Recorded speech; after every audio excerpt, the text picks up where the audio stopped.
السلام علیکم ورحمۃ اللہ وبرکاتہ۔ اشہد ان لا الہ الا اللہ وحدہ لا شریک لہ واشہد ان محمدا عبدہ ورسولہ۔ اما بعد فاعوذ باللہ من الشیطان الرجیم، بسم اللہ الرحمن الرحیم۔ وَمِنْ آيَاتِهِ أَنْ خَلَقَ لَكُم مِّنْ أَنفُسِكُمْ أَزْوَاجًا لِتَسْكُنُوا إِلَيْهَا وَجَعَلَ بَيْنَكُم مَّوَدَّةً وَرَحْمَةً إِنَّ فِي ذَلِكَ لَآيَاتٍ لِقَوْمٍ يَتَفَكَّرُونَ۔ صاحب صدر اور معزز سامعین، آج خاکسار کو جس موضوع پر اپنی گزارشات پیش کرنے کا موقع ملا ہے اس کا عنوان ہے اسلام میں نکاح کی اہمیت اور ضرورت۔ جب ہم تاریخ کا مطالعہ کرتے ہیں تو ہمیں یہ معلوم ہوتا ہے کہ حضرت آدم علیہ السلام کے زمانے سے لے کر آج تک ہر دور میں لوگوں نے نکاح کی اہمیت کو تسلیم کیا ہے، اور ہمیں کوئی بھی ایسی قوم، مذہب یا ملت نظر نہیں آتی جو نکاح سے مستثنی رہی ہو، اور ہر مذہب اور ہر ملت میں نکاح کے بغیر یا جو بھی ان کے رسوم و رواج ہوں اس کے بغیر مرد اور عورت کے تعلقات کو برے اخلاق سے ہی تعبیر کیا جاتا رہا ہے۔ پس بے شک ہر مذہب میں اور ہر ملت میں نکاح کے طور طریقے اور رسم و رواج الگ الگ رہے ہیں، لیکن شادی کی اہمیت پر ہمیں ہر جگہ اتفاق نظر آتا ہے۔ مگر عصر حاضر میں جب ہم اپنے اطراف میں مشاہدہ کرتے ہیں تو ہمیں چند لوگ ایسے نظر آتے ہیں جو کہ نکاح کی اہمیت اور ضرورت کو تسلیم کرنے سے انکار کر بیٹھے ہیں، اور کچھ تو ایسے ہیں جو کہ رہبانیت کی ذات میں آ کر یہاں تک کہہ دیتے ہیں کہ شادی کرنا روحانی اور اخلاقی ترقی میں ایک رکاوٹ کا ذریعہ ہے، اور شادی نہ کرنے کو وہ زندگی کا اعلیٰ ترین مقصد سمجھتے ہیں۔ لیکن در حقیقت یہ نظریات فطرت انسانی کے خلاف ہونے کے ساتھ ساتھ قانون قدرت کے بھی خلاف ہیں، کیونکہ یہی لوگ جو شادی کرنے کو ایک غلط فعل سمجھتے ہیں بعد میں یہ خدا تعالیٰ کی بنائی ہوئی فطرت کے جذبات سے مغلوب ہو کر کئی قسم کی اخلاقی اور جنسی برائیوں میں ملوث نظر آتے ہیں۔ احادیث میں ایک واقعہ ملتا ہے کہ چند صحابی حضور صلی اللہ علیہ وآلہ وسلم کی خدمت میں حاضر ہوئے۔ ان میں سے ایک صحابی نے اپنے زوم میں تقویٰ پر قائم ہوتے ہوئے حضور صلی اللہ علیہ وآلہ وسلم کی خدمت میں عرض کی کہ آتعزل النساء، کہ میں عورتوں سے الگ رہوں گا، میں شادی نہیں کروں گا تاکہ مجھے یہ گھر بار کے اولاد کے جمیلوں میں نہ پڑنا پڑے اور میں اپنا زیادہ سے زیادہ وقت عبادت میں اور مسجد میں گزار سکوں، میری عبادت میں، میری ریاضت میں ایک دلچسپی، ایک یکسوئی پیدا ہو۔ آپ صلی اللہ علیہ وسلم اس صحابی کی بات کو اطمینان سے سنتے رہے اور بعد میں اسے استفسار کیا کہ کیا تم میرا طریقہ جانتے ہو؟ آپ فرماتے ہیں کہ واللہ انی لاخشاکم للہ واتقاکم لہ ولکنی اصوم وافطر واصلی وارقد واتزوج النساء، کہ بخدا میں تم سب سے زیادہ خدا تعالیٰ سے ڈرنے والا ہوں اور تم سب سے زیادہ اس کی ناراضگی سے بچنے والا ہوں، لیکن میرا حال یہ ہے کہ کبھی تو میں نفل روزے رکھتا ہوں تو میں روزوں کے بغیر بھی رہتا ہوں، راتوں کو عبادت کرتا ہوں تو راتوں کو سوتا بھی ہوں، اور نکاح کرنا اور شادی کرنا میری سنت ہے، یہ ہے میرا طریق۔ فمن راغب عن سنتی فلیس منی، جو میرے اس طریق سے منہ موڑے گا اس کا مجھ سے کوئی تعلق نہیں۔ تو حضور صلی اللہ علیہ وسلم نے اپنی زندگی میں آج خود ہی اپنی سنت بیان فرما دی اور نکاح کی اہمیت کو واضح کر دیا۔ آپ صلی اللہ علیہ وسلم نے تو اپنی سنت کو بیان فرما دیا، قرآن کریم میں خدا تعالیٰ باقی انبیاء کی سنت کو بھی بیان فرماتے ہوئے ارشاد کرتا ہے کہ وَلَقَدْ أَرْسَلْنَا رُسُلًا مِّن قَبْلِكَ وَجَعَلْنَا لَهُمْ أَزْوَاجًا وَذُرِّيَّةً، کہ اے محمد صلی اللہ علیہ وآلہ وسلم، ہم نے تجھ سے پہلے بہت سے رسول بھیجے اور ان کو اولاد اور بیویوں کی نعمت سے نوازا۔ تو قرآن کریم کی تعلیم پر بھی غور کریں تو ہمیں یہ معلوم ہوتا ہے کہ نہ صرف حضور صلی اللہ علیہ وسلم بلکہ گزشتہ تقریباً تمام انبیاء صاحب اہل و عیال رہے ہیں۔ آپ صلی اللہ علیہ وسلم فرماتے ہیں کہ 4 چیزیں انبیاء کی سنت ہیں۔ حیا انبیاء کی سنت میں شامل ہے، خوشبو لگانا انبیاء کی سنت میں شامل ہے، مسواک کرنا انبیاء کی سنت میں شامل ہے، تو نکاح کرنا بھی انبیاء کی سنت میں شامل رہا ہے۔ تو جو کام انبیاء کی سنت میں شامل رہا ہے اور جس کو بعض مقامات پر نصف ایمان سے تعبیر کیا گیا ہے، اس کی اہمیت سے انکار کس طرح کیا جا سکتا ہے؟ ایک اور حدیث ہے جو کہ نکاح کی اہمیت کو مزید واضح کر دیتی ہے۔ آپ صلی اللہ علیہ وسلم فرماتے ہیں الدنیا کلھا متاع، کہ یہ جو دنیا ہے یہ ساری کی ساری ایک دھوکے کا سامان ہے۔ وخیر متاع الدنیا، اور جو دنیا کے ساز و سامان ہیں اس میں اگر کوئی چیز بہتر ہے تو وہ کیا ہے؟ آپ فرماتے ہیں المرأۃ الصالحہ، کہ وہ نیک بیوی ہے۔ آپ نے ایسا کیوں فرمایا؟ آپ فرماتے ہیں کہ فَإِنَّهُ أَغَضُّ لِلْبَصَرِ وَأَحْسَنُ لِلْفَرْجِ، کہ یہ جو شادی ہے یہ آنکھوں کو زیادہ جھکانے والی ہے اور شرمگاہ کی زیادہ حفاظت کرنے والی ہے۔ ان تعلیمات کو جان کر بعض لوگ نکاح کی اہمیت سے واقف تو ہو جاتے ہیں، لیکن چند لوگوں کی طرف سے ایک غلطی یہ نمودار ہوتی ہے کہ وہ اس معاملے میں حرص کا شکار ہو جاتے ہیں کہ میرا نکاح ایسے گھر میں ہو جائے جو مالدار ہو تاکہ مجھے مالی استحکام رہے۔ اگر ایسے گھر میں شادی ہو بھی جائے تو شریعت اس لحاظ سے کوئی اس کی مخالفت نہیں کرتی، لیکن صرف مال کو ہی مطمع نظر بنا لینا اور اس انتظار میں بیٹھے رہنا یہ ایک بہت بڑا بگاڑ ہے۔ اس بارے میں دونوں کے لیے، یعنی لڑکی والوں کے لیے بھی اور لڑکے والوں کے لیے بھی حضور صلی اللہ علیہ وسلم کی ایک حدیث جو ہے وہ قابل عمل ہے۔ آپ فرماتے ہیں کہ تنکح المرأۃ لأربع لمالها ولحسبها وجمالها ولدینها، کہ ایک عورت سے 4 اسباب کی بنا پر نکاح کیا جاتا ہے، اس کے مال کی وجہ سے، اس کے حسب نسب یا اس کی خاندانی وجاہت کی وجہ سے، یا اس کی خوبصورتی کی وجہ سے۔ اور یہ تینوں چیزیں کوئی شریعت کے مقاصد کے خلاف نہیں ہیں، لیکن حضور صلی اللہ علیہ وآلہ وسلم نے فرمایا فَاظْفَرْ بِذَاتِ الدِّین، کہ یہ باقی چیزیں ہوں یا نہ ہوں تم دین کو ترجیح دینا، اس کی بدولت تمہیں خدا تعالیٰ خوشحال کر دے گا۔ جیسا کہ خدا تعالیٰ قرآن کریم میں فرماتا ہے وَمَن يَتَّقِ اللَّهَ يَجْعَلْ لَهُ مَخْرَجًا وَيَرْزُقْهُ مِنْ حَيْثُ لَا يَحْتَسِبُ، کہ جو تقوی کی راہوں کو ترجیح دے گا خدا تعالیٰ اس کی تمام پریشانیوں کو دور کر دے گا اور ایسے مقام سے اسے روزی دے گا جس کا اس نے گمان بھی نہ کیا ہو۔ آپ صلی اللہ علیہ وسلم فرماتے ہیں کہ تاربت یداک، اگر تم نے میری اس نصیحت پر عمل کر لیا تو تمہارے لیے خوشیاں ہی خوشیاں ہیں، اور اگر تم اس کے مخالف گئے اور اس بات کو نہ مانا تو پھر ساری عمر کفے افسوس ہی مرتے رہو۔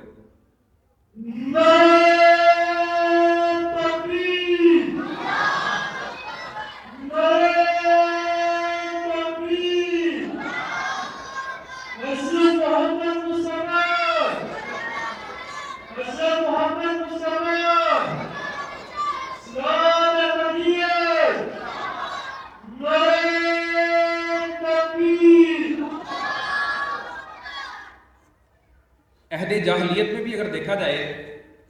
تو جو عرب تھے وہ حسب نسب پر بہت زور دیتے تھے، یہودی تھے وہ مال دولت کو دیکھتے تھے، عیسائی خوبصورتی کا خیال رکھتے تھے، لیکن جب اسلام آیا تو اس نے بتایا کہ شادی بیاہ کے موقع پر دین کا معیار اپنانے میں ہی اصل کامیابی اور فلاح ہے۔ حضرت زینب رضی اللہ تعالی عنہا جو کہ حضور صلی اللہ علیہ وسلم کی پھوپھی ذات بہن تھیں، لیکن آپ صلی اللہ علیہ وسلم نے حضرت زید بن حارث جو کہ آزاد کردہ غلام تھے ان کے ساتھ ان کا نکاح کر دیا اور ایک عملی نمونہ اپنی امت کے سامنے رکھا جو کہ ہمیشہ کے لیے ہمارے لیے ایک مشعل راہ ہے۔ بس جہاں تک یہ برادری کے بندھن کا تعلق ہے تو شریعت جو ہے وہ اس بندھن کی کوئی زیادہ حوصلہ افزائی نہیں کرتی۔ ہاں اگر برادری میں کوئی نیک رشتہ موجود ہے، کوئی دیندار رشتہ موجود ہے تو ضرور کریں، لیکن اگر صورتحال ایسی نہیں ہے تو کیا مجبوری ہے؟ وہ بچی جس کی آپ نے کفالت کی، اس کی پرورش کی، اس کے ناز نخرے اٹھائے، اس کو جانتے بوجھتے ہوئے ایک ایسے آدمی کے ساتھ باندھ دینا جس کے پاس نہ دین ہے نہ تقویٰ ہے، بس ایک ہی حسن اس میں آپ کو نظر آیا کہ وہ اپنی برادری کا ہے۔ اور اکثر جو طلاق کے معاملات ہوتے ہیں وہ انہی قسم کے فیصلوں کے بعد ہمیں سامنے نظر آتے ہیں۔ بس اختیار زوج کے وقت جو قرآن کریم کا حکم ہے کہ الطیبات للطیبین، اس کے تحت ان کا مال، ان کا خاندان دیکھنے کی بجائے ہمیں اپنی اولاد کے اخلاق کے برابر والے جو نیک مرد اور نیک عورتیں ہیں ان کے ساتھ ان کو جوڑنا چاہیے۔ اسی کے متعلق حضرت مسیح موعود علیہ السلام فرماتے ہیں کہ ہماری قوم میں یہ ایک بد رسم ہے کہ دوسری قوم کو لڑکی دینا پسند نہیں کرتے بلکہ حد البصا لینا بھی پسند نہیں کرتے۔ یہ سراسر تکبر اور نخوت کا طریقہ ہے جو احکام شریعت کے بالکل خلاف ہے۔ بنی آدم سب خدا کے بندے ہیں۔ رشتے ناطے میں یہ دیکھنا چاہیے کہ جس سے نکاح کیا جاتا ہے وہ نیک بخت اور نیک وضع آدمی ہے اور کسی ایسی آفت میں مبتلا تو نہیں جو موجب فتنہ ہو۔ اور یاد رکھنا چاہیے کہ اسلام میں قوموں کا کچھ بھی لحاظ نہیں، صرف تقوی اور نیک بختی کا لحاظ ہے۔ خدا تعالیٰ فرماتا ہے ان اکرمکم عند اللہ اتقاکم، کہ خدا کے نزدیک زیادہ بزرگ وہی ہے جو زیادہ پرہیزگار ہے۔ اس کے علاوہ ایسے امور ہیں جو نکاح میں تخییر کا موجب بن رہے ہیں اور ایسے امور کی حوصلہ افزائی بھی قطعاً درست نہیں۔ کوئی بھی امر ہو، مثلا ابھی کوئی مالدار رشتہ موجود نہیں ہے، اپنی برادری میں رشتہ موجود نہیں ہے، یا کوئی بھی سبب ہو، عمومی طور پر ایک مشاہدہ کیا جاتا ہے کہ بچیوں کی عمریں گھروں میں بیٹھے بیٹھے بڑھتی چلی جا رہی ہیں۔ اس بات سے جس قدر مفاسد پیدا ہو سکتے ہیں اس کا تصور بھی ممکن نہیں۔ تو جہاں بھی آپ دین کے فیصلے کے خلاف جائیں گے اور اپنی عقلوں کو دین کی بتائی ہوئی تعلیم سے اوپر سمجھیں گے تو پھر ایسے ہی نتائج کا سامنا کرنا پڑے گا جو کہ ان کی زندگیوں کو تباہ کرنے والا ہوگا۔ آخر کیوں حضور صلی اللہ علیہ وآلہ وسلم نے نکاح کو اپنی اور دیگر انبیاء کی سنت کے طور پر بیان کیا، اور قرآن کریم بھی جا بجا اس نکاح کی اہمیت کو بیان کرتا ہے؟ دراصل ایک مومن کی دنیا اور آخرت میں جو کامیابی کے ذرائع ہیں ان میں نکاح بھی ایک بہت اہم ذریعہ ہے۔ شیطان نے جو خدا تعالیٰ سے وعدہ کیا تھا کہ میں تیرے بندوں کی راہ میں بیٹھا رہوں گا اور ان کو بہکاتا رہوں گا، تو خدا تعالیٰ نے فرمایا تھا کہ تو میرے نیک بندوں کو نہیں بہکا سکتا۔ تو کس طرح ممکن تھا کہ حضور صلی اللہ علیہ وآلہ وسلم ان راہوں کی طرف ہماری پیروی نہ کرتے کہ جن پر چلتے ہوئے ہم خدا تعالیٰ کے حضور یہ کہنے کے قابل نہ ہو جائیں کہ ہم ہی تیرے وہ نیک بندے ہیں، کہ ہم ہی تیرے وہ نیک بندے ہیں کہ جنہوں نے خدا تعالیٰ کے اس احکام کے پر عمل کرتے ہوئے اور تیرے اس قول کا اور تیرے اس وعدے کا پاس رکھتے ہوئے شیطان کی ہر تدبیر کو ہی سرے سے مٹا دیا۔ تو جو شریعت ہے یہ آپ کی فطرت میں واقع کمزوریوں کو جانتی ہے، اسے پتہ ہے کہ ایک مومن کے بھٹکنے کے کون کون سے امکان ہیں، وہ کن کن رستوں سے بھٹک سکتا ہے۔ اس لیے اس آخری زمانے میں وہ تعلیم اتری جس تعلیم پر عمل کر کے اس امت نے خیر امت بننا تھا۔ موجودہ دور میں بھی جبکہ بہت سے لوگ مغربی افکار اور نظریات سے متاثر ہو کر شادی کی ضروریات اور اہمیت سے انکار کر بیٹھے ہیں اور یہ مانتے ہیں کہ اسلام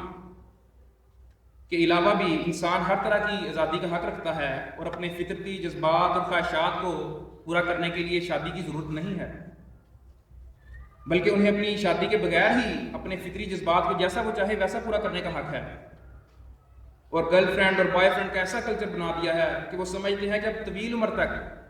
انہیں بغیر نکاح کیے زندگی گزارنے میں کوئی بھی دقت اور پریشانی نہیں ہے، لیکن ان کو یہ معلوم نہیں ہے کہ یہ روش پھر فرد واحد تک محدود نہیں رہتی، بلکہ یہ بے حیائی اور بری نگاہیں پھر ساری سوسائٹی کو اپنی لپیٹ میں لے لیتی ہیں، اور یہ برائیاں پھر گھروں میں اور اگلی نسلوں میں داخل ہو کر برائیوں کے زمرے سے نکل کر ایک ٹرینڈ کی صورت اختیار کر لیتی ہیں۔ اس سنگین صورتحال سے اب تو بعض مغرب کے رہنے والے جو سنجیدہ اور غیور انسان ہیں وہ بھی پریشان ہو چکے ہیں، اور وہ بھی ہر ممکن کوشش کر رہے ہیں کہ کس طریقے سے اس اپنے معاشرے کو ان برائیوں سے نکالا جائے۔ وہ سمجھ چکے ہیں کہ ان باتوں کی وجہ سے خاندانوں کی آپس کی محبت، ان کی قدر و منزلت وہ کم ہوتی جا رہی ہے، باپ اور بیٹے کے درمیان ایک گہرا خلیج واقع ہو چکا ہے، ان کے آپس کے تعلقات ختم ہو چکے ہیں، اور پھر ان دوریوں کی وجہ سے وہ معاشرہ ذہنی اور نفسیاتی بیماریوں کا شکار ہو کر رہ گیا ہے۔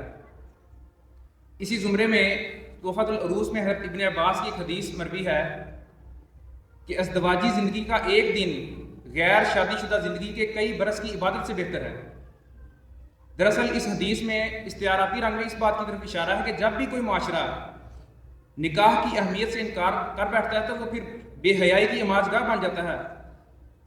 اور ہم اس وقت خیر امت کی حیثیت سے اس بے حیائی کے لیبل کو ہرگز افورڈ نہیں کر سکتے۔ بس اسی لیے اسلام میں اس نکاح کے موضوع پر اس قدر تصریح موجود ہے۔ کیونکہ اس سنت پر عمل کر کے ہی اس معاشرے کے اقدار کو قائم کیا جا سکتا ہے۔ نکاح کے اغراض بیان کرتے ہوئے حضرت مسیح موعود علیہ السلام بیان فرماتے ہیں کہ اسلام نے نکاح کرنے سے علت غائی ہی یہی رکھی ہے کہ تا انسان کو وجہ حلال سے نفسانی شہوات کا وہ علاج میسر آئے جو ابتدا سے خدا کے قانون قدرت میں رکھا گیا ہے، اور اس طرح اس کو عفت اور پرہیزگاری حاصل ہو کہ ناجائز اور حرام شہوت رانیوں سے بچا رہے۔ کیا جس نے اپنی پاک کلام میں فرمایا کہ نساؤکم حرث لکم، یعنی تمہاری عورتیں تمہاری کھیتیاں ہیں، اس کی نسبت یہ کہہ سکتے ہیں کہ اس کی غرض صرف یہ تھی کہ تا لوگ شہوت رانی کریں اور کوئی مقصد نہ ہو؟ کیا کھیتی صرف لہو و لعب کے لیے ہی ہوتی ہے، یا یہ مطلب ہوتا ہے کہ جو بیج بویا گیا ہے اس کو کامل طور پر حاصل کر لیں؟ پھر میں کہتا ہوں کہ خدا نے اپنے مقدس کلام میں فرمایا محسنین غیر مصافحین، یعنی تمہارے نکاح کا یہ مقصود ہونا چاہیے کہ تمہیں عفت اور پرہیزگاری حاصل ہو اور شہوات کے بد نتائج سے بچ جاؤ۔ پھر آپ فرماتے ہیں کہ نکاح کی اغراض میں سے یہ بھی ایک غرض ہے کہ اس نکاح سے خدا کے بندے پیدا ہوں جو اس کو یاد کریں۔